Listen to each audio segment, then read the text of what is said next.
그러면 이어서 테넷 관련해서 한번 이야기를 해볼게요. 네.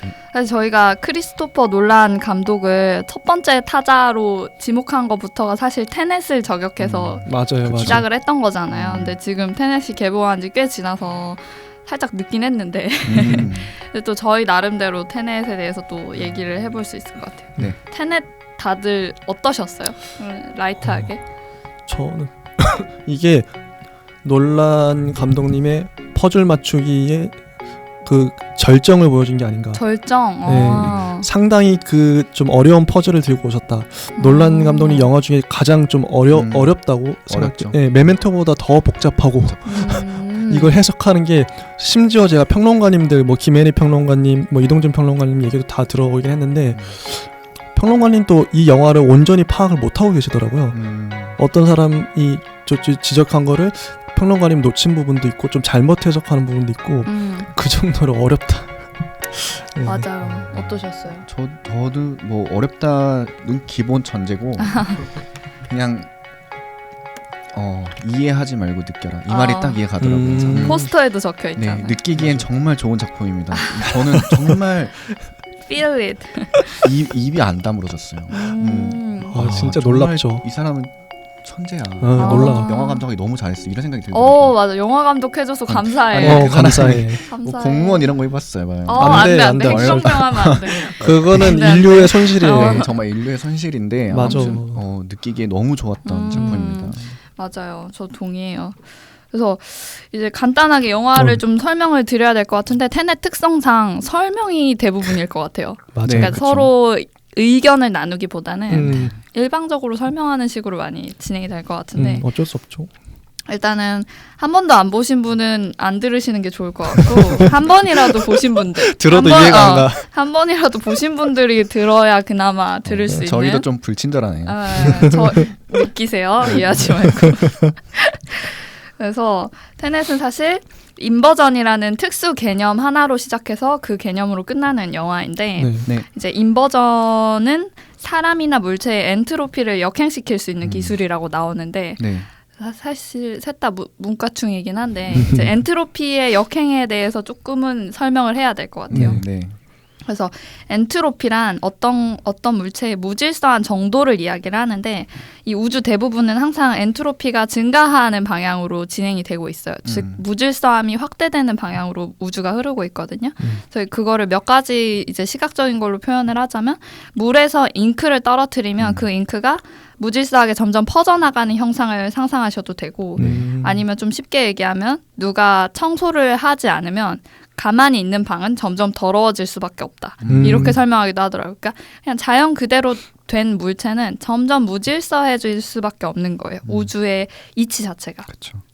근데 아무튼 이렇게 우리의 의식체가 억지로 질서를 되돌리지 않는 한 점점 무질서해지는 게 이 세계인데 이제 그거를 엔트로피가 증가한다라고 얘기를 해요.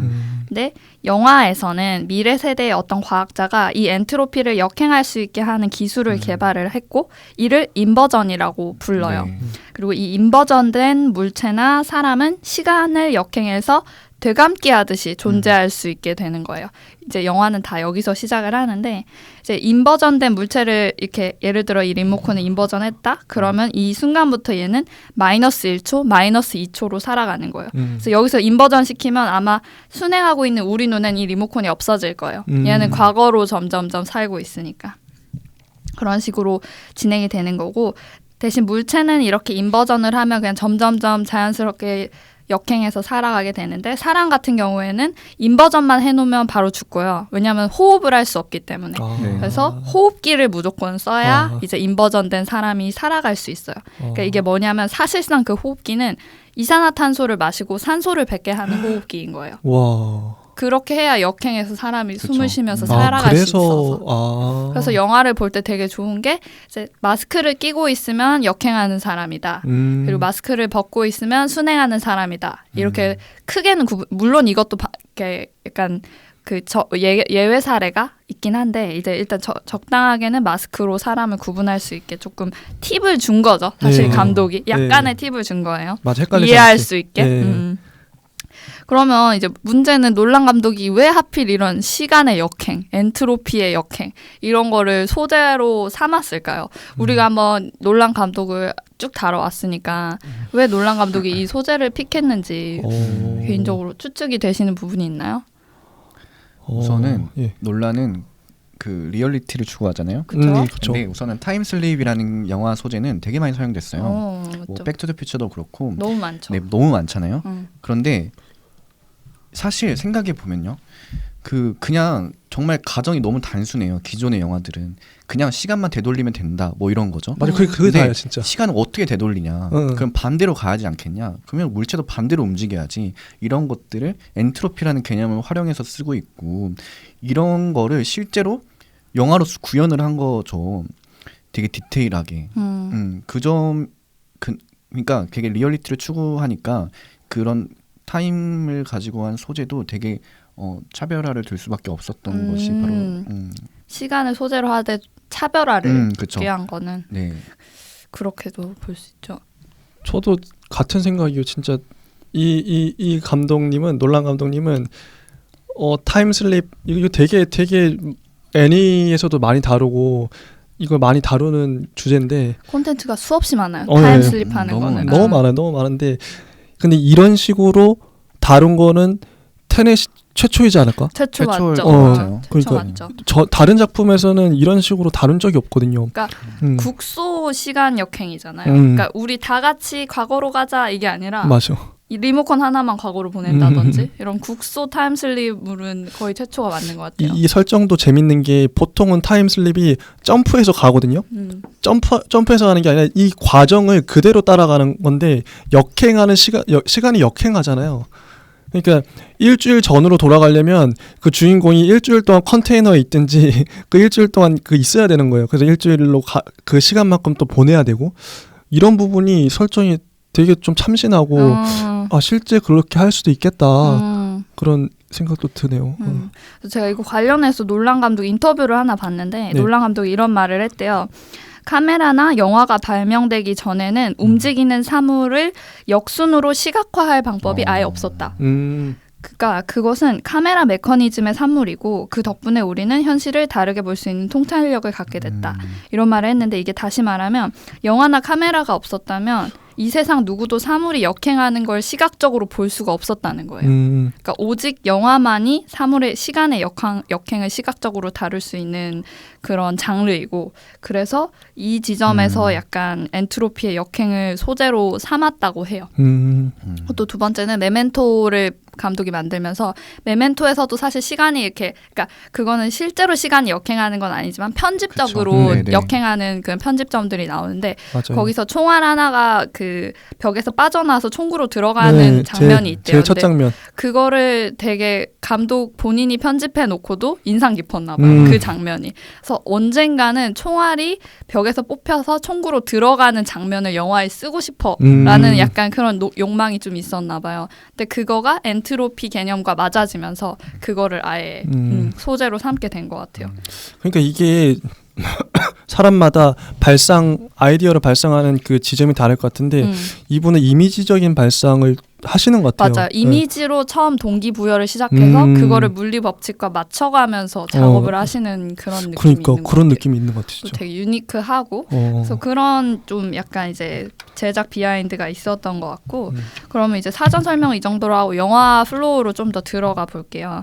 일단 첫 번째 시퀀스에서 이제 우크라이나 한 오페라 극장에서 테러가 일어나는데 이제 각종 부대를 사칭한 요원들이 이제 오페라 하우스로 막 투입이 되죠. 네. 여기서 막 이해하려고 하시지 않는 게 좋을 것 같고 사실 거기에 이제 갇힌 관객이나 VIP는 다 핑계고 원래는 그 VIP가 가지고 있던 플루토늄이라는 테러의 그 무기가 있는데 그게 이 모든 요원들의 동기예요.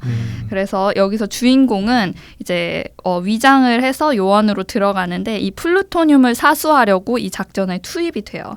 근데 그 사수를 하는 과정에서 되게 이상한 걸 목격하게 되는데 이제 다른 부대에서 쓴 총이 오히려 벽에 박힌 총알을 빼내면서 벽을 다시 메꾸는 장면을 보게 되는데 이제 그게 주인공이 처음으로 인버전 기술을 목격하는 장면인 거예요. 거예요. 그러면서 플루토늄을 어찌어찌 사수를 해내지만 러시아 요원들에게 붙잡혀서 고문을 받게 돼요. 근데 이제 여기서 또 되게 상징적인 장면이 나오는데 고문을 받을 때 주인공이 고문받는 그 공간 양옆으로 두 기차 선로가 있는데 기차 하나는 정방향으로 오고 하나는 역방향으로 오거든요. 네. 와. 근데 거기서 이미 영화의 내용을 알려준 거예요. 앞으로 이 주인공이 역방향과 순방향의 시간을 오가면서 임무를 수행하게 될 것임을 거기서 이미 약간 스포를 해준 거예요. 그래서 그리고 이제 거기서 주인공이 이가 다 뽑히고 막 고문을 당하는데 끝까지 자기 요원으로서의 그것을 다하기 위해서 그 먹으면 죽는 약이 있는데 그거를 삼키면서 이제 첫 번째 시퀀스가 끝이 나요. 근데 이 오페라 하우스 작전은 사실 테넷이라고 하는 어떤 에이전시의 입문 테스트였던 거예요. 그래서 자살하는 약을 삼키면 테스트가 사실 통과하는 거였던 거죠. 그래서 사실 근데 그건 자살약이 아니라 수면제였고 그거 약을 먹은 그 요원 이제 주인공을 구하러 테넷 요원이 이제 주인공을 구해서 치아를 다 재건시켜주고 그러고 나서 테넷에 합격했다고 말을 해줘요. 주인공이 이제 겨우 정신을 차려가지고 무슨 소리야 이래가지고 테넷이 그래서 뭔데? 라고 물어보니까 이 손가락 깍지 끼는 동작을 하면서 테넷 그것만 알면 돼 뭐 이러잖아요. 되게 멋있는 척하면서 그래서 많이 알아서 좋을 게 없다 이런 얘기를 그 요원이 주인공한테 해주는데 이건 사실 관객에게 해주는 말이기도 해요. 앞으로도 그렇고 지금도 그렇고 그냥 많이 알 필요 없다. 이거랑 테넷 이거 하나만 기억해라고 관객에게도 영화 보는 방법을 알려주는 거죠. 거기서. 그래서 이제 여기서부터 굉장히 불친절한 플로우가 계속 지속되는데 앞으로 등장하는 인물 사이에서도 대화로 많이 알 것이 없다. 그냥 이해하지 마라. 즐겨라. 라는 멘트를 계속 지속적으로 하게 되거든요. 그래서 복잡하게 이해하지 말고 엔트로피가 증가하고 엔트로피가 역행하는 순간들을 그냥 즐기면서 보면 된다. 거기서 이제 안내가 한번 나가는 거예요. 그리고 이제 주인공은 뭔지도 모르는 테넷 요원으로서의 임무들을 거기서부터 시작을 하게 되죠. 처음에는 이제 인버전 연구소에 가서 이제 처음으로 역행하는 총알과 무기들을 만나게 되는데 거기서 만난 요원을 통해서 연구원을 통해서 미래로부터 정보나 물체를 인버전 해가지고 가져오는 자들이 있음을 알게 돼요. 그리고 인버전된 무기들은 곧 발발할 세계 3차 대전의 잔해들이 역행해서 다가오고 있다는 것 또한 알게 되죠. 되게 세계대전 좋아하네요. 생각해보니까. 세계대전. 네. 1차, 2차 대전 덩케르크에서 나오고 3차 대전을 사실상 테넷에서 다룬 거나 다름이 없죠. 그리고 이제 그런 테넷이라는 단체는 미래의 어떤 착한 세대가 과거를 이제 미래 이제 나쁜 세대들이 과거를 공격하고 조정하려고 하는데 그걸 막으려는 착한 세대들이 만든 단체인 걸 알게 돼요. 맞아. 그리고 어떤 그 미래의 착한 세대들 중에서 인버전의 위험성을 알게 된 과학자가 이 인버전 알고리즘을 9개로 나눠서 핵무기 시설 9개에 각각 숨겨놓게 되는데 이제 테넷은 이 알고리즘 9개가 계속해서 나눠져 있도록 유지시키는 역할을 하고 그 반대 세력은 알고리즘 9개를 모아서 인버전 기술을 독식하고 과거 세대를 점령하려고 하는 거예요. 그래서 사실 이렇게 크게 사실상 선악이 대치하는 구조를 보여주죠. 그리고 약간 이 악의 세력, 미래에서 지금 세대를 공격하는 그 세대를 돕고 있는 지금 세대의 주동자들이 있는데 그 우두머리가 바로 사토르죠. 덩케르크에도 나오시고 맞아요. 자주 출근하시더라고요.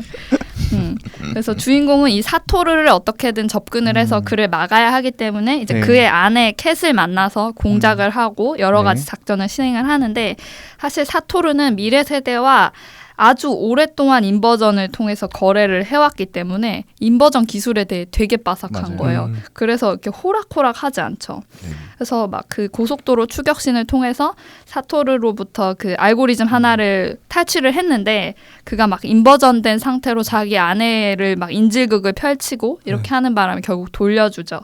그러고 사실상 돌려주는 데서 끝나지 않고 어쩌다 보니 사토르의 그 기지로까지 납치가 되게 되거든요. 네. 근데 이제 그 기지 자체가 거대한 인버전 기계예요. 그래서 이제 사토르는 시간이 역행하는 인버전된 푸른 방에 가고 주인공은 시간이 순행하는 붉은 방에 네. 들어가서 유리창을 두고 서로 대화를 하는데 서로 대화의 말이 완전 거꾸로 들려서 아예 말이 통하지 않고 그렇죠. 통역기가 있는데도 순서가 완전 다르게 나와서 하나도 대화를 알아들을 수 없는 장면이 나와요. 그러고 나서 사토루가 막 협박하듯이 자기 아내 캣을 인버전된 총으로 쏘는데 쏘니까 유리창에 박혀있던 총알이 다시 아내를 관통해서 총에 박혀 들어가죠. 맞아요. 그러면서 이제 사토루는 죽어간 아내를 두고 혼자 다시 인버전에서 자기는 순방향으로 바꿔가지고 사라지거든요. 맞아요. 근데 이를 보고 있던 주인공은 이미 약간 캣이랑 모종의 우정이나 사랑 관계가 있어가지고 네. 캣을 살리고 싶어서 캣과 함께 인버전을 하기로 하죠. 근데 총에 맞은 캣이 그냥 두면은 3시간밖에 못 사는데 여기서 인버전으로 역행을 하면은 몸도 역행이 하기 때문에 더 회복을 할 수 있게 되기 때문에 여기서 인버전을 하기로 결정을 해요. 근데 여기서 이제 주인공 캣 그리고 주인공의 조력자이자 다른 테넷 요원인 닐이 다 같이 한번 인버전을 하게 돼요. 이게 되게 중요한 게 뭐냐면 결국 이 아지트 씬이 영화 전체에서 가장 미래 시점이에요. 모두가 여기서 인버전을 해버리거든요. 그러네요. 가장 이렇게 미래의 미래구나. 시점이 여기예요. 여기가 선형적인 시간으로는 가장 미래의 순서인 거를 알 수 있어요. 다 같이 셋이서 시간을 역행을 하는데 이제 인버전한 세계를 이제 보여주죠 처음으로. 네. 네, 막 새가 거꾸로 날고 맞아. 막 웅덩이가 밟기도 전에 출렁거리고 원래 밟고 출렁거려야 되는데 그리고 이제 호흡기 없이는 살 수 없게 되고 약간 여러 가지 변화하는 장면, 놀라운 장면들을 시각적으로 보여주죠.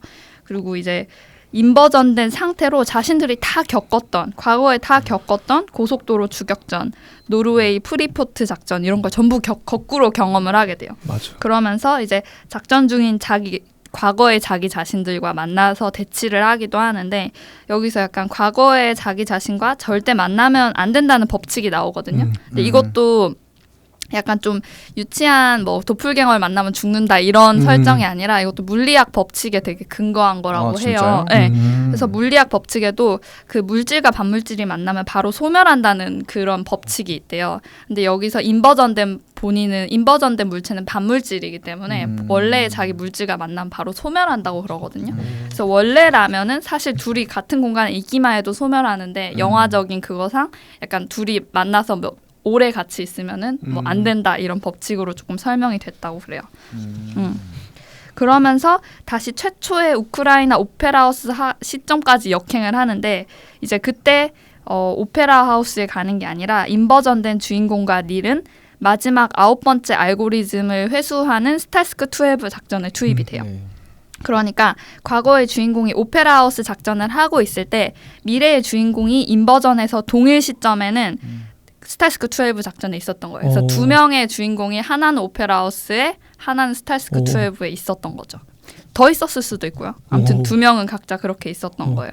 스탈스크 12는 구소련령의 지도에 없는 핵무기 시설인데 이제 여기서 시간을 순행하는 레드팀과 시간을 역행하는 블루팀으로 나눠서 사토루와 미래 세대로부터 알고리즘을 회수하는 작전이 펼쳐지죠. 딱 10분밖에 안 되는데 영화에 엄청난 클라이막스로 등장을 해요.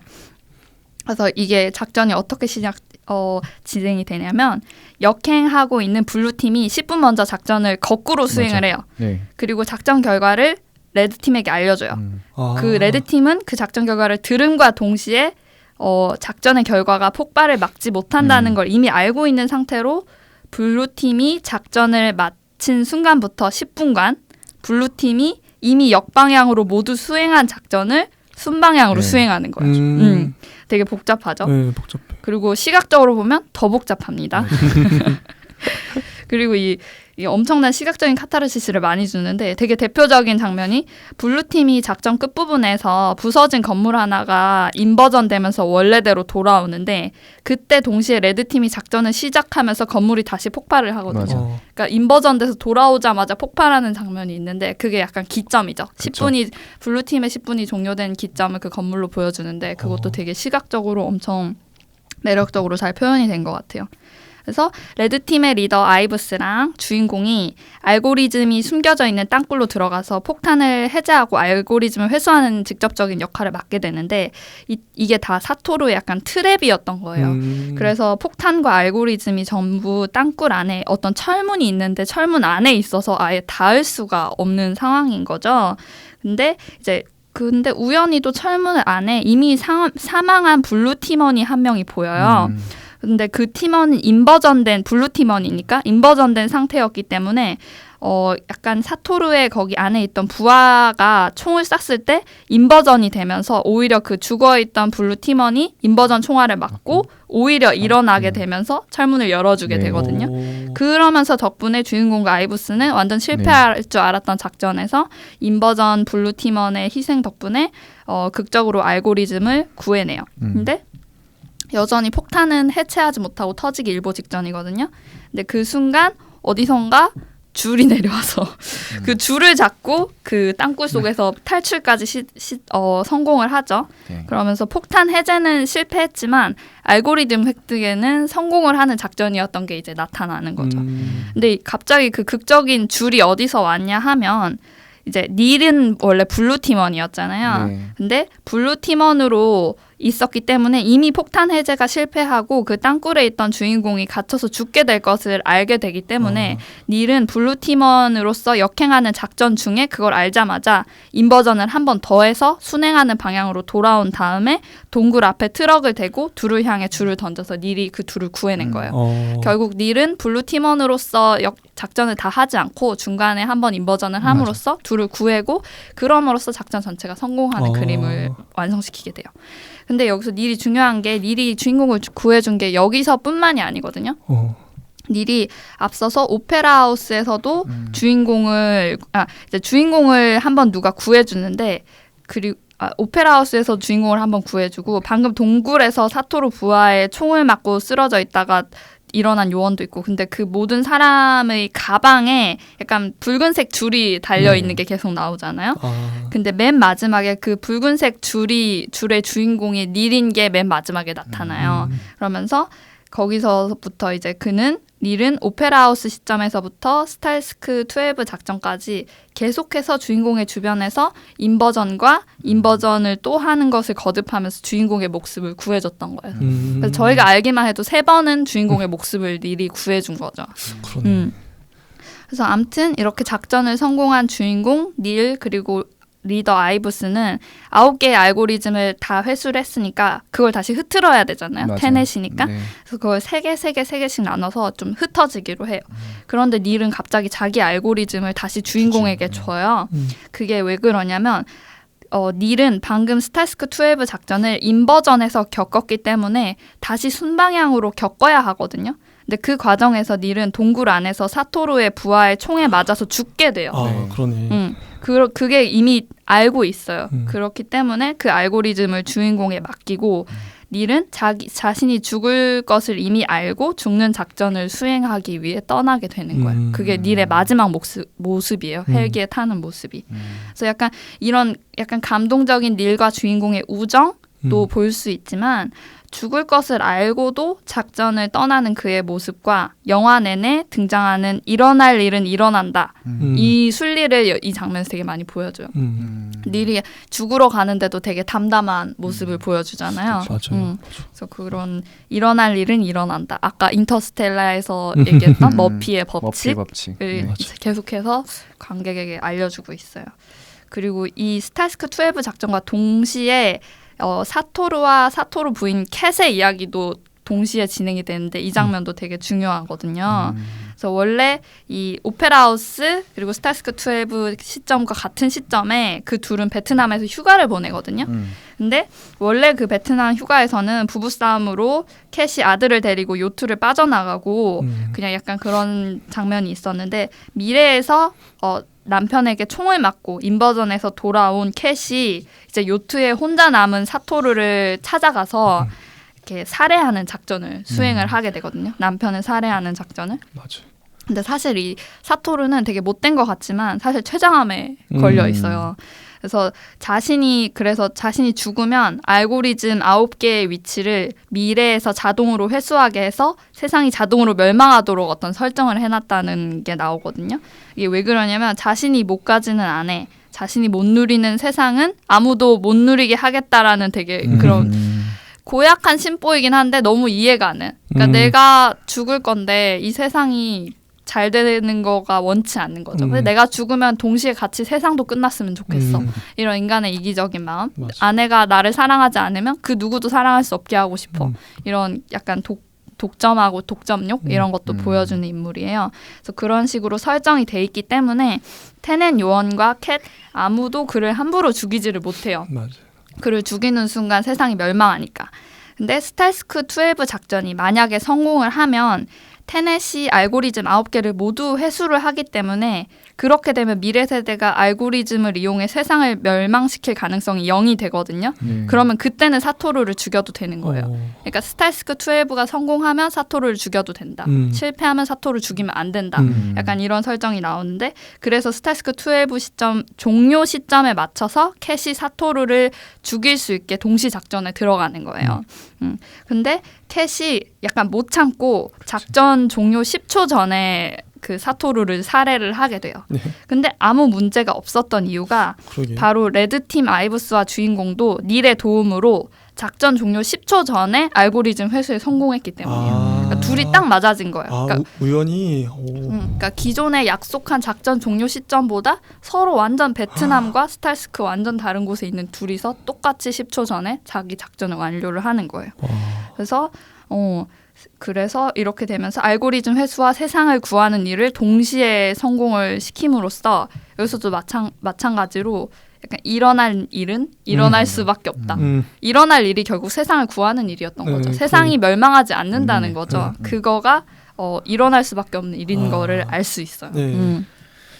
그러면서 이제 미래에서 인버전 해온 캣은 이제 요트로 과거의 자기 자신이 돌아오는 걸 보고 이렇게 씩 웃으면서 다이빙 해서 요트를 빠져나가는 장면이 나오는데 사실 과거의 캣은 요트 위에서 자유롭게 다이빙하는 그 여성을 늘 동경해 왔잖아요. 맞아. 근데 그게 미래의 자기 자신이었다는 거를 이제 알게 되는 거죠. 그러게. 그러면서 약간 각성하는 모습도 보여주죠.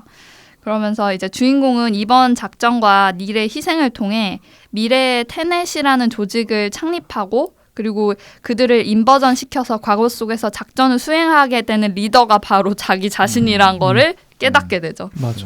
그러면서 이제 일종의 약간 이건 좀 모르겠어요. 그러니까 주인공이 캣에게 느낀 게 우정인지 사랑인지 인류애인지는 모르겠는데 캣에게 이제 위협에 처하면은 그냥 위치만 말하고 끊으라면서 핸드폰을 하나 주잖아요. 근데 이제 어떤 미래의 어떤 시점에서 위협을 느낀 그녀가 이렇게 전화해서 어디인데 좀 기분 탓인가 이러면서 전화를 끊는데 사실 그때 이제 테넷 요원 중에 한 명인 프리아가 캣을 죽이려고 차에서 대기하고 있던 시점이었어요. 그래서 미래의 주인공이 그 전화 기록을 듣고 그 시점으로 인버전 해와서 프리아를 죽이는데 이제 이러면서 점점 더 테넷의 리더로서 각성해가는 그의 모습을 보여주면서 영화가 끝이 나죠. 맞아. 이 정도로 스토리를 설명할 수 있을 것 같은데 정리가 깔끔했어요. 정리가 깔끔한 거 아니면 이해가 되시나요? 이해돼요. 저는 다 네, 봤어요. 근데 이해를 안 하는 게 좋다고 했으니까.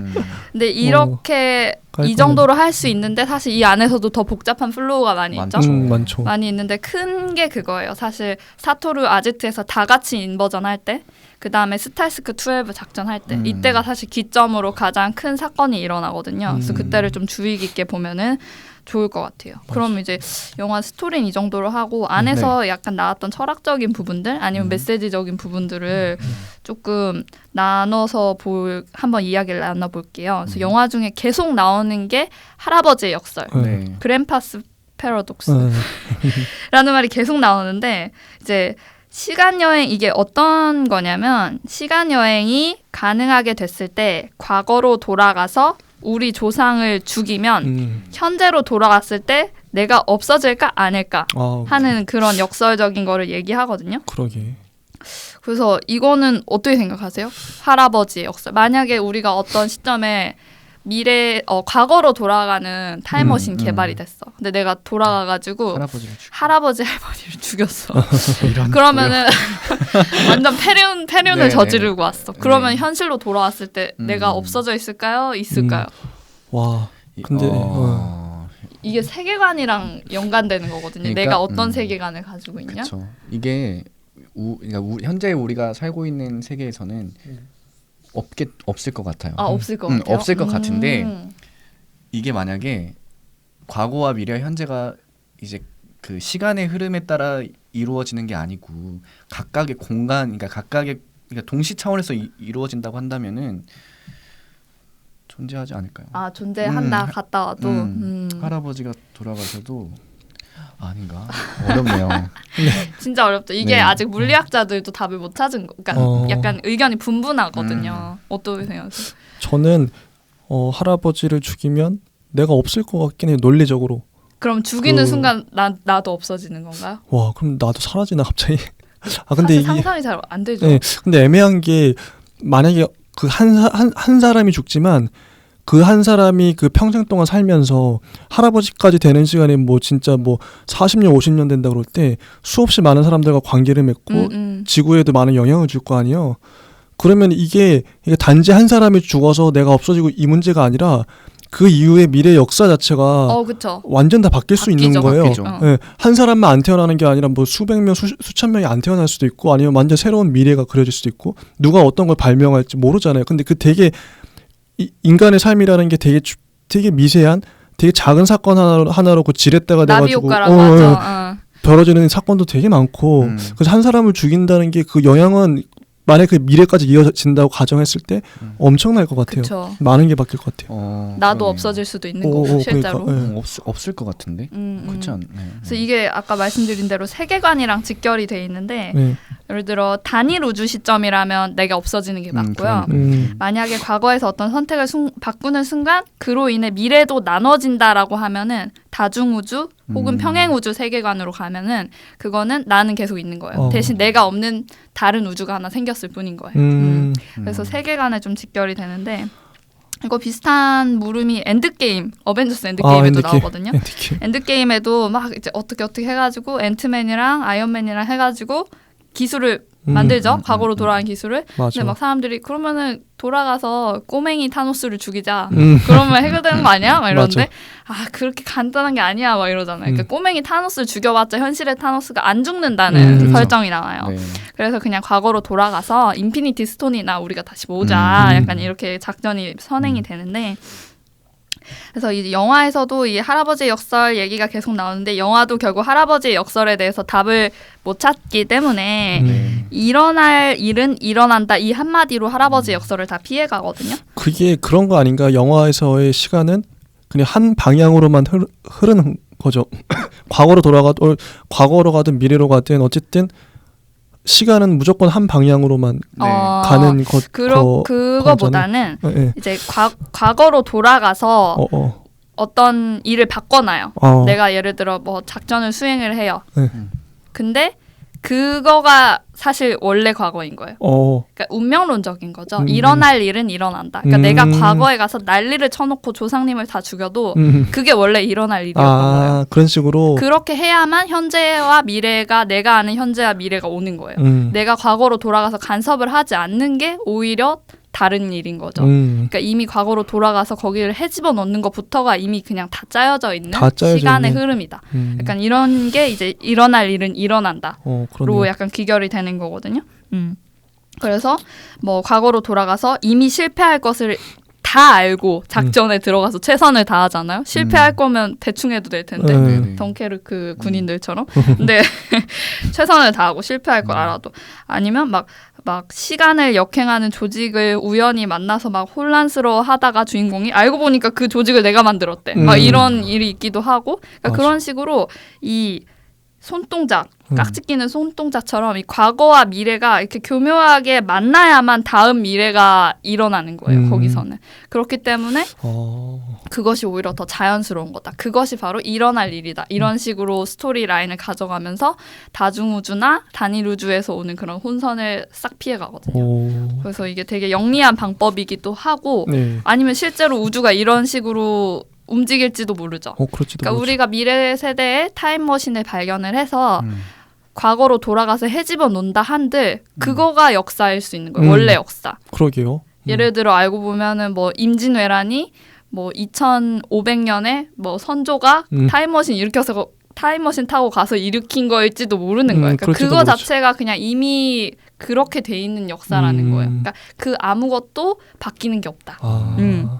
약간 이런 식의 세계관을 딱 보여주거든요. 그래서 결국 미래에서 인버전으로 과거에 간섭을 하고 과거는 미래에 저항함으로써 일어나야만 하는 미래가 일어난다. 이게 전체적인 플로우인데 주인공이 처음 인버전 기술을 연구소에서 접했을 때 만약 자유의지가 개입하면 어떻게 되냐? 이런 물음을 짧게 하거든요. 되게 짧게 하고 지나가는데 그 이유가 뭐냐면 그 모든 자유의지가 겹치고 겹쳐서 일어날 일만 일어나는 거다. 그러니까 사실상 운명론이고 내가 자유롭게 하는 건 아무것도 없다.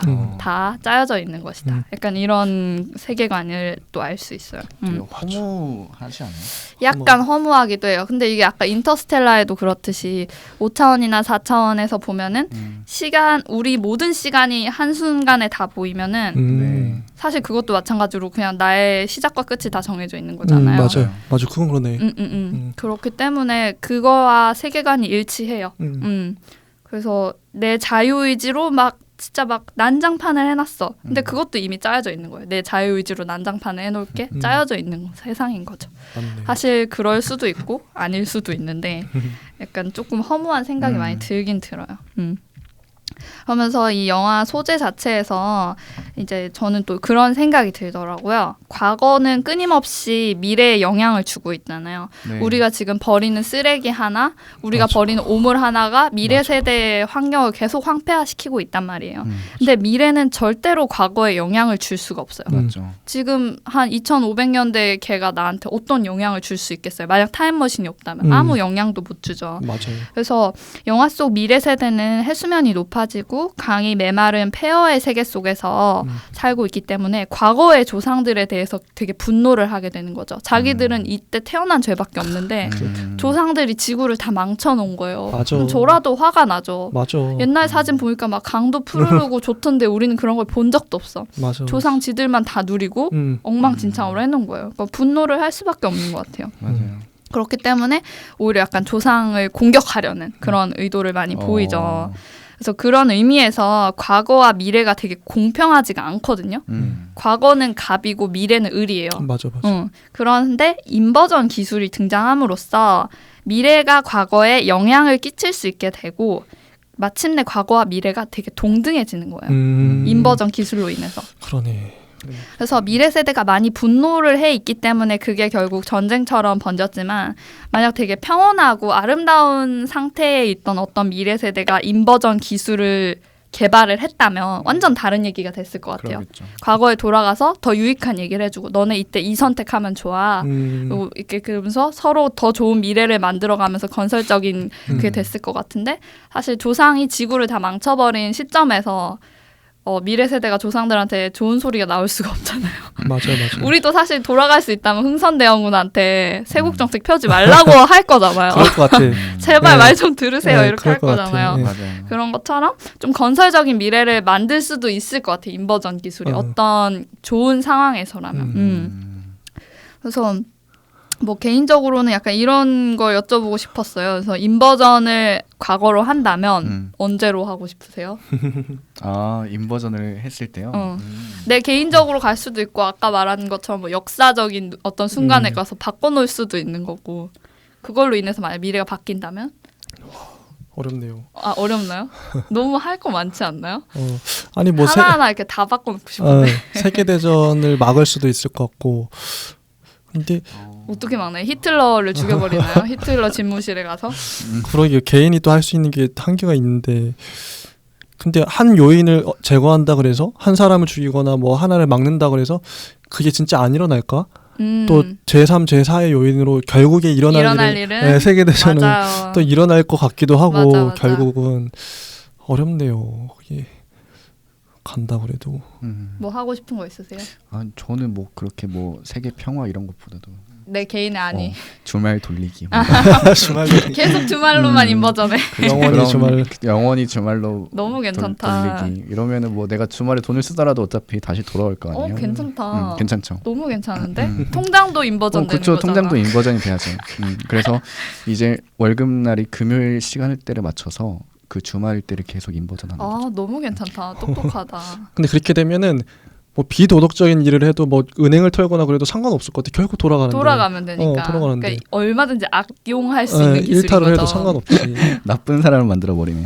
근데 저는 약간 그쵸? 이렇게도 했을 것 같아. 이번 주 로또 번호 외워서 일주일만 인버전 해가지고 로또 찍으면 되잖아요. 그러니까. 그 정도로만 써도 너무 좋을 것 같고 역사를 굳이 안 바꿔도. 그리고 저는 이거 들으면서 그 생각 들었어요. 미래 세대가 일방적으로 당하는 거다. 이거 들으면서 그레타 툰베리라고 혹시 아세요? 그레타 툰베리? 그게 뭐예요? 그 그레타 툰베리가 사람인데 그 노르웨이인가 스웨덴 그 이제 그 한 16살인가 17살인가 되게 그 몇 살 안 됐어요. 그분이 이제 유엔에서 연설도 하고 막 트럼프한테도 직접 찾아가서 얘기도 하고 그랬던 사람인데 그분 얘기를 잠깐 하면 제가 기사에서 봤던 건데 환경 운동가라고도 할 수 있어요. 그 이제 유튜브에 찾아보시면 그레타 툰베리 연설한 거 나와요. 네네. 그분의 이제 주요 주장은 뭐냐면 그 어른들이 우리 세대가 미래에 살아갈 세계를 어른들이 다 망쳐놨다. 환경 오염을 시켜놨다. 지금 그래가지고 자기는 너무 분노가 너무 생기는 거예요. 그래서 막 꾸짖는 거죠. 그러지 말라고, 환경 오염시키지 말라고.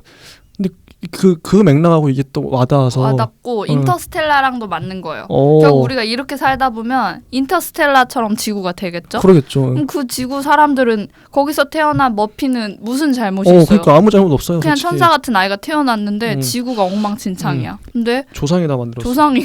조상들이 문제. 그러면 사실 분노하고 거기서 인버전 기술이 만약 만들어졌다. 그러면 사실 조상에게 해코지하고 싶지 그럴 않겠어요? 것 같아요. 진짜 너무 불공평한 것 같아요. 과거에서 다 저질러 놓고 미래한테 그 짐을 부채를 다 그냥 떠넘기는. 맞아. 이건 너무 무책임하다.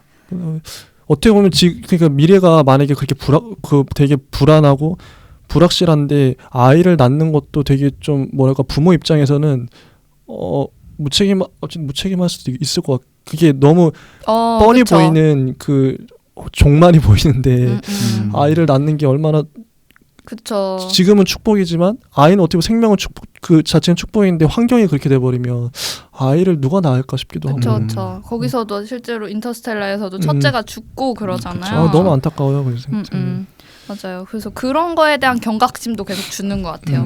미래 세대를 생각해라. 근데 저는 그레타 툰베리 진짜 존경하거든요. 그런 의미에서 나이는 어리지만 지금의 잔다르크 같은 사람이다. 나중에 역사책에 아마 분명히 기록될 것 같아요. 그분은. 저는 근데 그 나이 때 그런 생각 못 했거든요. 저도. 근데 환경 오염된다는 건 누구나 알잖아요, 지금. 근데 저는 이게 감수성의 문제라 생각해요. 똑같은 사연을 들어도 제가 그레타 툰베리 사연을 그 부모님인가 학교에선가 알려줬대. 그 환경 오염된다는 걸. 근데 대부분의 사람들은 그런 얘기를 들어도 그냥 그런 거보다 나만 조심하면 되겠는데 뭐 이런 식으로 넘어가요. 그냥 별 생각 없이. 근데 그 친구는 감수성이 너무 예민한 거예요. 그래서 그러면 그 어른들 때문에 우리 미래가 그렇게 망해가는 거야? 근데 그게 너무 와닿아가지고 제가 어떤 얘기까지 들었냐면 그 며칠 동안 학교를 안 가고 밥도 잘 안 먹고 우울해가지고 애가 그 친구 한 진짜 초등학교 때 한 10살, 12살 때 그 얘기를 들었던 것 같아요. 그때부터 이제 내가 등교 거부를 한 거예요. 그게 이제 그 환경 운동의 시작이었어. 그 친구의. 등교 거부를 하고 이거 진짜 절실하게 느꼈다. 그 진정성이 느껴지잖아요. 네. 근데 이거는 공감 능력 어떻게 보면 감수성의 문제 아닐까? 이런 얘기를 들어도 지금도 솔직히 코로나도 그 환경 오염 때문에 일어난 거라고. 박쥐들 이게 인간들이 그 박쥐의 영역을 침범하고 동물들 그게 근본적인 원인이라고 그러잖아요. 근데 우리 저도 이제 그걸 들어서 아는데 그럼 우리가 당장 저쪽에 뭐 환경 오염을 안 하기 위해서 어떤 실천적인 행동을 하냐 이거죠. 대부분의 사람들은 그냥 원래 했던 대로 살아가요. 아무리 그 좋은 메시지를 듣고. 그래서 저는 인류가 종말로 갈 수밖에 없다고 생각하고 필연적으로.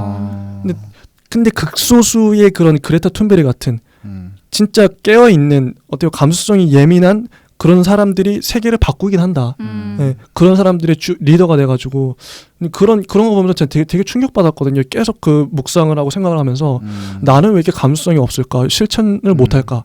이런 지점까지 생각이 그래서 들어요. 되게 안타까운 게 그래서 우리나라도 네. 올해 초반에 플라스틱 줄이기 운동이 완전 붐이었어요. 아 그랬어요? 네네. 그래서 카페에서도 앉아서 마실 아, 거면 맞아. 절대 플라스틱 컵 못 쓰게 하고 맞아. 불법이라 하고 이렇게 됐었는데 이게 코로나 때문에 위생이 더 중요해지면서 이제 머그컵 쓰지 마라, 플라스틱 컵 써라라고 다시 맞아요. 바뀌었거든요, 규정이. 그런 진짜. 것들이 조금 아쉽긴 한데 또 코로나 덕분에 그 공기 오염이 많이 줄었잖아요. 중국의 공장들이 많이 가동을 멈추고 맞아. 또 매연도 좀 많이 줄어서 실제로 미세먼지가 많이 줄어들었잖아요. 그러니까 여러 가지 환경 오염들이 있는데 그것들이 이렇게 동시다발적으로 해결되기가 굉장히 어려운 것 같아요. 그쵸. 한 개를 신경 쓰면 한 개가 더 네. 극대화되고 네. 그런 게 좀 안타까워요. 맞아요. 영화 얘기로 돌아가서 네. 이제 테넷도 사실 덩케르크처럼 끝까지 주인공이 이름이 안 나오거든요. 맞아요. 그냥 주인공이에요. 주도자? 주도자예요. 주도자가 잘 번역된 건지 모르겠는데 이제 그 약간 그 영화 스토리 전개 자체가 되게 불친절하고 맞아. 약간 딱 한 명 캣 외에는 인물의 감정선을 세세하게 나오는 부분이 거의 없거든요. 그러면서 이 영화도 덩케르크와 마찬가지로 어떤 감정 서사나 인과관계적인 그런 인간 관계 안에서 나오는 감동 이런 거를 다루려고 한 것은 되게 적고 그런 걸 최대한 배제하고 아까 말한 이제 과거와 미래의 관계적인 부분이나 시간의 역행적인 부분에 관객이 더 집중하길 바랐던 것을 알 수 있어요. 주인공의 그런 서사를 최대한 배제함으로써. 맞아. 다크나이트에서도 최대한 그 조커의 서사를 배제함으로써 악의 어떤 그런 걸 더 이해하게 했었잖아요. 확실히 네. 그랬어요. 저처럼 되게 약간 그 신기했어. 완급 조절이 되게 적당한 것 같아요. 내가 이거를 부각시키겠다 하면은 다른 거를 최소화시키는 그런 게 굉장히 뛰어난 것 같아요. 진짜 전략적 선택. 음. 너무 잘 이분은 머리가 되게 이런 스토리적으로 너무 영리하신 것 같아요. 확실히 세련됨이 느껴지는. 맞아요. 그러면서 또 인터스텔라 같이 조금 그런 휴머니즘적인 걸 많이 드러낼 때는 인간의 스토리를 되게 많이 보여주잖아요. 맞아. 대화씬 많이 나오고. 각각의 감정선 이런 거. 근데 테넷은 캣 빼고는 거의 감정선이 안 나오거든요. 맞아. 얘가 무슨 감정이야? 약간 이건 모르겠고 그냥 따라가기 바쁜데 그래서 따라가기 이거는- 바쁘라고 만든 영화예요. 맞아. 이건 머리로 보는 영화 같아요. 그래서 약간 저 개인적으로는 이 영화가 과거와 미래 세대의 관계나 소통에 대해서 조금 많이 경각심을 주는 영화라고 생각이 들었기 때문에 맞아요. 그런 것 같아요. 그래서 저는 약간 이게 번외로 그 약간 지금 닐은 캣의 아들이 아닐까라는 그 의혹들이 있긴 한데 이게 지금 정설이 아니에요. 완전 이 변두리에 있는 설인데 저는 개인적으로 이 설을 지지를 하거든요. 이걸 조금 말씀을 드리면 네. 일단 둘 다 금발이에요. 둘 다 금발이고 그리고 닐이 막 되게 현장에서 뛰는 요원인데 자기 물리학 석사라고 소개하거든요. 근데 그 캣의 아들도 캣이 너무 아끼는 나머지 막 좋은 학교에 계속 보내려고 그러잖아요. 그러니까 맞아요. 결국 물리학 석사 충분히 할 만한 그런 아들인 거죠. 그런 배경. 그래서 둘의 그 배경이 좀 비슷한 부분이 있고 네. 그러고 나서 그 주인공이 캣을 매번 위협을 받을 때마다 전화 한 통만 하면 달려가서 구해주는 설정이잖아요. 네. 그러니까 맞아. 영화에서는 한 번밖에 안 나오지만 그 앞으로도 몇 번이나 했을 수도 있어요. 그러니까 캣의 아들 입장에서는 주인공은 캣 자기 엄마와 자기 자신이 죽지 않고 성장해 갈 수 있도록 계속 인생에서 도움을 줬던 사람인 거예요. 목숨에서 구해줬던 생명의 사람인 거예요. 은인이네. 그것도 여러 번이나. 맞네. 그래서 그 자기와 엄마를 지켜준 주인공을 오히려 그가 보답하기 위해서 계속해서 그 주변을 머물면서 그를 여러 번 살려줬다. 그러니까 엄마와 나를 구해준 그 아저씨의 과거로 인버전해서 그 아저씨를 내가 오히려 구해주겠다. 그것도 약간 말이 돼요. 이런 네. 서사가 약간 저는 개인적으로 완성이 돼 보이는 거예요. 맞아요.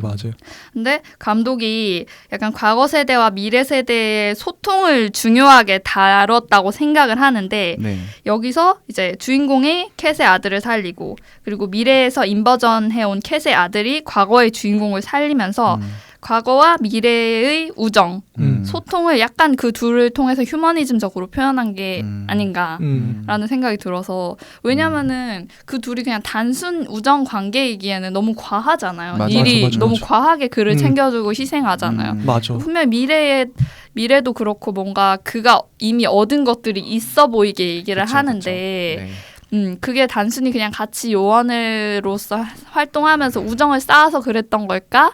아니면은 이런 식으로 과거 서사가 더 있는 게 아닐까? 약간 이런 의문이 들더라고요. 개연성이 있는 것 같아요. 그게 확실히 아들이. 네, 근데 이거 다 완전 그 정설에서 완전 밀려나 변두리에 있거든요. 있나요? 완전 근데 변두리에 있고. 이런 상상력의 여지를 놀란 감독님이 남겨놨으니까 그럴 수도 있죠. 그럴 수도 있죠. 저는 개인적으로 되게 지지하고 있어요. 저도 그런 거, 저도 지지하는 것 같아요. 닐은 미래 세대의 대표자, 주인공은 과거 세대의 대표자로서 둘이 소통하는 모습을 통해 세대 간의 소통을 좀 보여준다. 네. 맞아. 좋은 것 그렇게 같아요. 하면은 되게 아름다워지잖아요. 네, 아름다워요, 진짜. 그리고 마지막으로 이제 테넷 테넷. 제목의 의미에 대해서 그냥 짧게 한번 짚어보고 마무리를 해볼까 해요. 네. 테넷 자체는 신조 교리라는 뜻이라는데 사실 잘 안 와닿죠? 영화 내용이랑은. 네. 근데 이제 여러 가지 이제 마방진이나 뭐 여러 가지 설명이 있는데 하나를 예로 들자면 이제 n을 기점으로 보면 앞에서 읽어도 10이고 뒤에서 읽어도 10이에요. 맞아요. 10이라서 그 숫자 10을 의미하잖아요. 근데 10은 완성임과 동시에 10을 이렇게 거꾸로 뒤집으면 01이 되거든요. 그러면서 회귀를 뜻하기도 해요. 완성과 회귀를 동시에 뜻하는 숫자이거든요. 그러면서 10이라는 숫자를 영화 내내 자주 사용하는데 예를 들어 스텔스크 12 작전에서 레드팀, 블루팀이 각각 10분간 작전을 펼치죠. 그리고 또 주인공이 뭄바이에서 프리아한테 정보를 얻으러 최초로 침입했을 때 프리아에게 10분이면 돼, 10분이면 돼 이런 식으로 약간 설득을 하거든요. 그런 식으로 10이라는 숫자가 영화 내내 자주 등장하고 그리고 주인공이 등장하는 배경도 딱 10개 장소이거든요. 10개. 이게 어떻게 되냐면 일부러 맞췄어. 딱 맞춘 것 같아요. 시퀀스를. 그래서 첫 번째 우크라이나 오페라 하우스, 그 다음에 정신을 잃고 테넷 요원을 처음 만난 배, 그리고 인버전 기술을 처음으로 들은 연구소, 그리고 첫 번째 작전이었던 인도 뭄바이 산체이싱 작전, 네 번째, 그 다음에 캣과 처음 만났던 영국 런던, 그 다음에 노르웨이 프리포트 작전, 그 다음에 바다에 빠진 사토르를 구했던 이탈리아 아말피, 그 다음에 탈린의 고속도로 추격 작전, 그리고 사토르의 그 아지트, 그리고 쭉 역행해서 스탈스크 12 이렇게 해서 딱 10개가 나옵니다. 이걸 어떻게 다 셌지? 네? 이거요? 여러 가지 유튜브를 봤죠. 놀라운 이걸 찾아낸 사람도 대단하다. 진짜 이거 처음 찾아낸 사람 정말 대단하다. 이걸 다 셌어 이거를. 그러면서 이제 베트남 바닷가 얘기도 많이 나오긴 하는데 그거는 주인공이 갔던 시점은 아니기 때문에 그걸 제외하면 딱 10개가 나와요. 확실히 그 놀란 감독님도 그 강박이라는 게 이런 거 다 강박 있어요. 일부러 맞추고 찾아보라고 맞아. 숨은 그림 찾기처럼. 네. 그래서 이런 것도 염두에 두시면서 N차 관람을 하면 영화 플로우를 좀 더 잘 따라가면서 영화가 감독이 말한 대로 좀 더 즐기면서 느끼면서 영화를 볼 수 있게 되지 않을까. 맞아요. 시점에서 조금 설명하면서 설명충 느낌으로 이번 컨셉을 한번 잡아봤습니다. 네, 재밌네요. 이 정도로 준비를 해봤습니다. 뭔가 더 감상평 같은 거 있으신가요? 감상평은 아니고 저희가 그 테넷에 대해서 감독이 말한 게 있는데 어떤 특별한 메시지를 담으려고 하진 않았대요. 영화 자체에. 그래서 뭐 강이 마르고 해수면이 높아지는 것도 그냥 정말 1차원적으로 내뱉은 거고 어쨌든 우리의 가장 와닿는 메시지잖아요. 가장 현실감 있고. 맞아요. 그래서 뭐 메시지를 찾는 것 자체가 물론 어렵기도 하지만은 무의미할 수도 있다는 생각이 들기도 했어요. 저도 그런 생각이 들었어요. 영화 자체 저도 늘 영화를 볼 때 이게 도대체 무슨 의도로 찍었지 이런 걸 생각을 하긴 하는데 뭐 워낙 많은 그런 내용들이 포함되어 있기도 하고 그냥 즐기자 뭐 눈여깃거리로 맞아 이게 진짜 해석이 배보다 배꼽이라고 맞아요, 관객들이 막 더 이거 아니야? 저거 아니야? 이거 딱 10개인데? 막 이러는데 사실 감독이 몰랐을 수도 있어요. 때로는 그래서 뭐야 이거 창작자가 의도하지 않았던 거를 관객들이 찾아내는 경우가 더 많을 수 있을 것 같아요. 맞아요. 놀란 감독님은 그거 보고 그런 의미가 있었구나 깨달을지도 몰라요. 그렇게 해서 그랬어. 대단한데. 대단한데. 그러니까 그런 경우가 많을 것 같아요. 느낌이. 많겠죠. 너무 디테일하게 들어가니까. 이렇게 해서 사실 크리스토퍼 놀란의 전작을 사실 아, 다 다뤘네요. 최근 거까지. 저는 그 얘기도 한번 테넷은 확실히 과학적인 거. 그러니까 이 놀란 감독님은 물리학이나 이런 데 관심이 되게 많은 것 같아요. 지대한 관심을. 네. 그래서 인터스텔라 때 같이 촬영 조언을 받았던 그 물리학자랑 네. 같이 테넷을 작업했다 그래요. 맞아요. 그러니까요. 과학에 왜 이렇게 관심이 많으실까요, 놀란 감독님은? 과학이야말로 약간 미래라서 그런 거 아닐까요? 미래이자 현실이기도 하죠. 또 과학으로 이 현실적인 걸 다 그 수학이나 공식으로 다 설명이 되니까 확실히 과학을 어떻게 보면 시간을 영화에 녹여냈다는 거 이런 것도 누가 상대성 이론을 갖고 인터스텔라를 만들고 누가 이런 저쪽에 시간을 역행하는 이거 되게 과학적인 그 다 근거가 있는 얘기잖아요. 이렇게 될 수도 있겠다. 이런 논란이 아니라면 누가 이런 시도를 이렇게 영화적으로 영상으로 진짜 세련되게 만들 수 있을까? 되게 좋았던 것 같아요. 맞아요. 제가 옛날에 그 프레스티지 다룰 때도 그 한번 얘기를 했던 건데 사실 영화나 상상, 마술 이런 것들이 과학을 훨씬 앞서 있거든요. 그러니까 과학이 구현할 수 있는 것 이상의 미래나 인간의 상상을 영화에서 보여줘요. 과학은 사실 영화를 따라가죠. 그러니까 이렇게 말하면 사실 과학 입장에서 좀 자존심 상할 수도 있지만 맞아. 인간이 먼저 상상을 하고 나중에 과학이 그걸 구현하거든요. 그래서 과학이 아직 닿지 못한 부분을 영화로서 먼저 시각적으로 보여줄 수 있다는 점이 영화의 너무 매력적인 부분이기도 하고 또 논란의 매력적인 부분인 것 같기도 해요. 그래서 이게 과학을 안에서 보는 것도 흥미롭지만 과학자들도 이걸 시각화해서 보는 건 처음일 거예요. 물리학자들도 되게 신기하더라고요. 만약에 엔트로피 역행을 연구하고 있던 물리학자가 있다고 쳐도 그걸 시각화해서 본 건 아마 이 영화가 처음이겠죠. 실제로 그럴지 아닐지는 모르겠지만 그러니까 연구자분들도 이 영화를 보고 어떤 새로운 영감을 받을 수 있을 것 같아요. 저거 저 법칙 아니야? 말면서 막 깨달을 수도 있고 그러니까 새로운 걸 또 주장할 수도 있고 새로운 방정식을 막 영감을 얻을 수도 있고 서로 이렇게 윈윈하는 거죠. 서로 도우면서 그렇기 때문에 사실 테넷이 물리학적으로 보면은 되게 위배되는 부분이 많이 있다고 그래요. 세세하게 따지면. 하지만 그럼에도 불구하고 많은 과학자들 아니면 미래의 과학자를 꿈꾸는 이제 학생들에게 많은 영감을 주면서 맞아. 그러니까 약간 환경 보호 메시지도 그렇지만 과학이 정말 중요하다. 우리가 이런 것들에 대해 깨어 있고 계속해서 이런 것들을 발전하는 방향으로 나아가야 된다.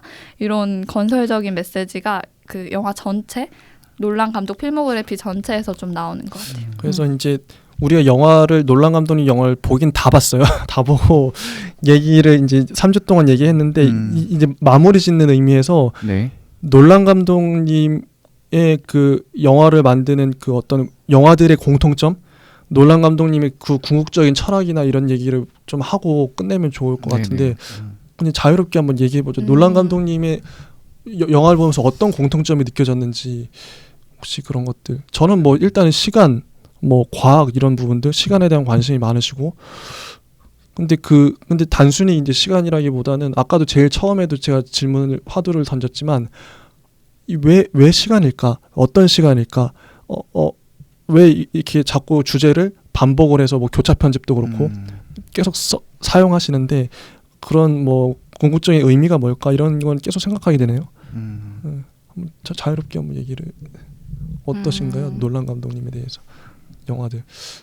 그냥 감상이나 느낌도 좋고 공통점이나 사실 영화는 아니지만 영상을 편집하다 보면은 이렇게 우리가 신이 된 것처럼 다룰 수 있잖아. 얘를 앞에 맞아. 붙이고 얘를 뒤에 진짜 붙이고 얘를 빨리 감게 하고 필요 없는 거 잘라내 버리고 맞네. 그러니까 내 세상이잖아요. 영상 맞아. 편집을 하다 보면 그 레이어들이 내 세상이 되는데 맞아. 절대자의 관점이 약간 된 것 같지 않나요? 편집할 때 보면은. 맞아. 신이죠, 신. 근데 약간 크리스토퍼 놀란도 처음엔 아니었겠지만 점점 편집을 하다 보면서 약간 자기가 세상을 만든다는 느낌을 좀 많이 받았을 것 같아요. 모든 영화 감독들이 그랬을 것 같아.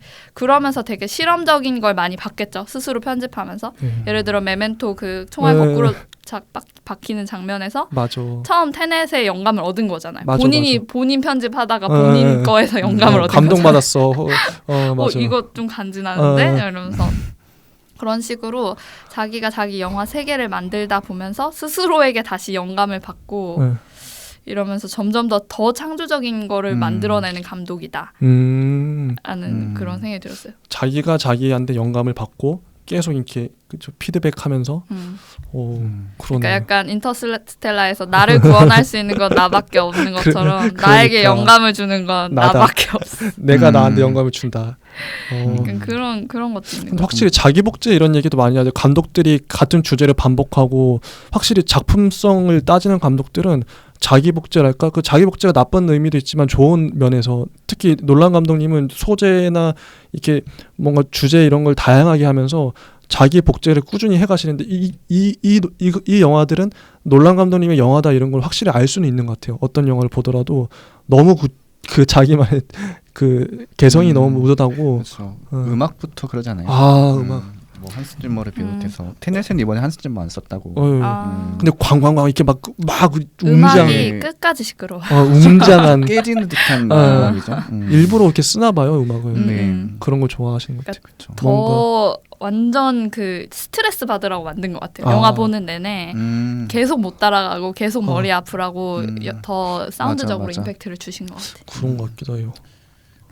저가 느끼기에는 그냥 뭐 정말 영화 잘 만드시죠. 정말 미래에서 온 것 같습니다. 제가 느끼긴 그래요. 타임머신 타고 온 거 아니야? 실제로 뭐 인버전 기술을 갖고 있는 미래에서 와서 영화를 찍고 있는 게 아닐까 이런 생각이 들 정도로 너무 앞서 가시고 맞아. 또 근데 그 와중에서 너무 차갑지만은 않아요 영화가. 그 휴머니즘이 담겨 있어서 맞아. 우리에게 따뜻함 어느 정도 공감성을 불러일으키죠. 그 만약에 영화가 너무 어려웠다면 테넷이 좀 어려워서 좀 비판적인 의견도 많이 있다고 들었는데 인터스텔라로 예를 들면 되게 설명도 많이 하시고 그 지구의 모습도 40분간의 거의 러닝타임 3분의 1 이상을 보여주시면서 공감을 많이 얻으려고 하는 것처럼 굉장히 휴머니즘 요소가 많이 들어있어서 더 인기 있는 인기 있다. 그리고 확실히 그 리얼리티를 추구한다는 게 이 감독의 작품은 믿고 볼 수 있다 이런 그거 있어요 확실히 있어요. 기대가 제가 돼요. 놀랐던 게 그 덩케르크의 실제 그 스피파이어라는 그 비행기 모델을 실제 빌려왔대요. 빌려왔는데 그 총을 쏘는 장면이 있어요. 비행기 조종사가. 근데 이게 밀떡들이 있잖아요. 밀떡들이 이 당시 이 모델은 총알이 몇 발 들어갔을 거야라고 예상을 하고 영화를 봤는데 실제로 그렇게 들어가 있다는 거예요. 고증 쩐다. 되게 놀랍지 않아요? 철저하네. 되게 자신의 영화에 대해 좀 최대한 사실을 구현하겠다는 강박관도 있는 것 같고 그만큼 전문가고 빈틈을 보이지 않는. 그게 확실히 리얼을 추구하는 게 그 단순히 그냥 컴퓨터 그래픽 하는 것보다 더 어렵대요. 하나하나 다 고증을 해야 되고 다 맞춰야 되고 훨씬 예산 많이 들고 예산 돈도 많이 들고 컴퓨터 그래픽으로 하면 솔직히 그 컴퓨터에 앉아가지고 만지면 끝이니까 맞아. 총알이 몇 발 나가든 그냥 하면 되잖아요. 그런 거 상관없이. 맞아요. 근데 그걸 다 고증했다는 건 대단한 짐력. 이번에 그 테넷 프리포트 작전에 그 비행기 747 그것도 구매했잖아요. 진짜로 입이 안 다물어지더라고. 와, 저거를 샀다고? 실제 부딪힌 거 아니에요? 그게? 네, 실제로 부딪힌 거고. 너무 놀라운데. 네, 너무 놀랍습니다. 그래서 한 번의 기회밖에 없네. 진짜 그러네. 그것도 너무 맞네. 불안해. 나라면 불안할 것 같아요. 준비를 많이 하겠죠. 한 번 삐끗 나면은 다시 비행기 사러 가야 돼. 와, 아니 근데 놀란 감독님 같은 경우에는 그 모든 장면을 되게 효율적으로 찍는데요. 한 번에 거의 그 컷을 다 해버린다고. 한 번에 찍고 또 찍고 해가지고. 근데 보통 이제 영화 감독들은 되게 여러 번 나눠 찍잖아요. 그 한 씬을 보더라도 측면에서 찍고 앞에서 찍고 뒤에서 찍고 그래가지고 나중에 편집할 때 특히 대화 씬에서 그런 거 많이 써먹잖아요. 갑자기 얼굴을 다양한 장면에서 이제 보여주는데, 근데 놀란 감독님 영화 같은 경우는 대화 씬에서 얼굴이 막 카메라가 왔다 갔다 하진 않아요. 한쪽에서만 계속 보여줘요. 왜냐면 그 장면 찍고 다음으로 또 넘어가기 때문에. 근데 그럴 수밖에 없는 게 이분은 또 필름 카메라를 써가지고 필름이 맞아요. 장당 되게 비싼가 봐요. 비싸죠. 그래서 그러니까 이게 디지털이면은 여러 번 찍을 수 있어요. 싸니까. 메모리만 있으면. 네. 근데 필름 카메라라서 한 번에 다 컷을 해야 되는 거예요, 이게. 그래서 예전에는 엔진하면 되게 화냈다고 하잖아요. 그럴 감독들이. 수밖에. 네. 돈 돈이 날렸어. 얼만데. 맞아, 거기 돈이 얼만데. 그래서 막 죄송합니다 막 이러고. 자, 그랬을 수 있겠네요. 진짜 대단한. 놀란 감독님은 21세기의 그 영화 거장이 아닌가. 아, 네. 그런 생각을 스킬적으로도 메시지적으로도 오래 하셨으면 좋겠어요. 그 네, 대중- 건강하셨으면 좋겠네요. 대중성과 그 예술성을 동시에 만족시키는 그 감독이 얼마 없거든요. 스티븐 스필버거도 지금 이제 전성기는 좀 지난 것 같고 거의 이제 논란 정도밖에 없지 않나 영화계에서. 그러니까 예, 거의 또 있나요? 대중성과 예술성을 동시에 제임스 만족시키는. 카메론. 제임스 카메론 맞아. 그분도 장난 아니에요. 근데 그분은 다작을 아니라 거의 10년에 하나씩 내기 때문에 너무 뜸해서 좀 그거 좀 아쉬워요. 그렇습니다. 저는 약간 마지막으로 어, 테넷의 또 다른 유의미한 점이 사실 흑인 주인공을 썼다는 그거 점이 놀라워요. 있잖아요. 진짜 사실 놀라. 되게 소소한 부분일 수 있는데 그죠. 아니면 혹자는 PC의 영향이라고 하기도 할 텐데 크죠. 흑인 주인공을 썼다는 점 그리고 그 문바이에서 산체이싱을 찾아갔더니 실권자는 여자인 프리아였다는 점 그래서 여자와 흑인을 약간 주인공으로 더 기용을 했다는 점에서 그거 좋았어요. 그게 뭐 사회적 영향이든 어땠던 간에 되게 흥미로운 맞아요. 선택이었던 진짜 것 같고 잘한 것 같아요. 저는 개인적인 바람으로 미래에 언젠가는 아시아인 주인공을 한번 놀란 감독이 찍어주셨으면 그것도 그게 배두나인지 아닌지는 모르겠지만 어떤 아시아 여성분을 한번 찍어줬으면은 아시아 여성. 어떨까? 약간 이런 개인적인 바람이 있어요. 진짜. 근데 김혜리 기자님 그 팟캐스트를 들어봤는데 물론 이번에도 여자들이 많이 나와요. 많이 나오는데 캣도 그렇고 프리아도 그렇고 근데 아쉬운 게 그 캣 같은 경우에는 캣의 욕망을 보면은 아들에 매여 있고 아니면 그 남편한테 발목이 잡혀 있고 그러니까 욕망이 너무 단순하다는 거예요. 그 아들과 남편이 아니면 이 캣은 존재 의미가 없는 거죠. 근데 꼭 그렇지만 더 않다는 생각이 드는 게 그 사토르와 캣이 대화하는 장면 중에 그 배 위에서 나중에 이런 장면이 나오는데요. 뭐였죠? 그 아들을 놓고 가면 널 보내줄게. 사토르가 이렇게 말을 하는데 자기가 자존심이 되게 상했던 게 그걸 순간 고민했다고 했거든요. 그러니까 아들도 물론 중요하지만은 이 사람으로부터 자유로워지고 싶다는 생각이 순간 불현듯 들었다는 게 스스로 되게 자존감도 상하고 그러겠네.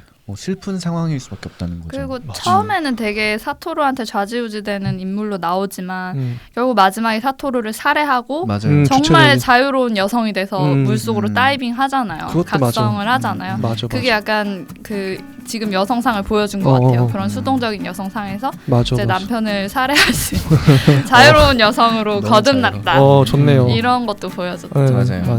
그래서 좋았어요. 네. 혹시 놀란 감독님 관련해서 뭐 더 하실 말씀이 이 있으세요? 정도로 이 정도 네. 하고 마무리해볼까요? 네. 다음 주는 저희가 다음 주부터는 누구죠? 이제 쿠엔틴 타란티노 감독님의 작품인데요. 제가 좋아하는 감독이라서 저도 진짜 재밌겠다. 좋아요. 네. 네, 재밌습니다 영화는. 네. 타란티노 감독님 영화 혹시 보신 거 있나요? 뭐뭐 있죠? 뭐 장고, 바스타즈 거친 녀석, 킬빌 뭐 이런 거 이프님은 혹시 또 보셨을 만한 게.